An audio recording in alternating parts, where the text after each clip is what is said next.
naye mu palamenti yaffe mwe mulina abaka abayisa ebintu nga tebabitegedde. Ebatuuka ne bagamba nti ebitwabiyisa ddi.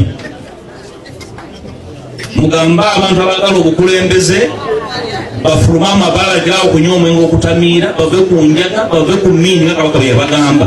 Byagala obukulembeze essaawa 24 agoberera.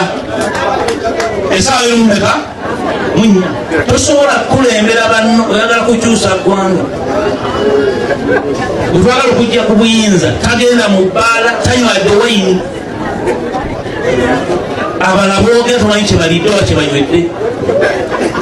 Mwagala kukyusa ggwanga. Abaana batwogereko ebyensumattu abaana betuzadde. Tulina wano ababaka abagumu nga lubuuno. Lumu yajja n'ambuuza nti wayi abasajja baleese ekipapula nti tuseeko ngo tukugyeko obwesige. Naye nali mu paabiri kalubisa budget. Abalisa ekipapula balya mmere ki? Naye mugamba wange abantu balya ebintu bingi simanyi bibagaaya.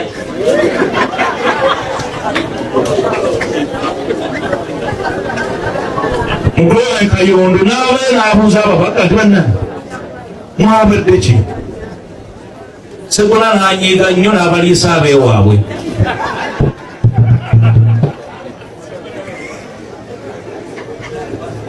Palamenti si kintu kyakusaagiramu.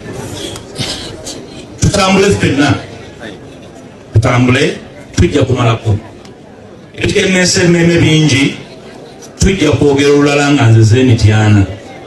Nja kujja nyongera okunyweza tukwetaaga n'abafaananga ggwe.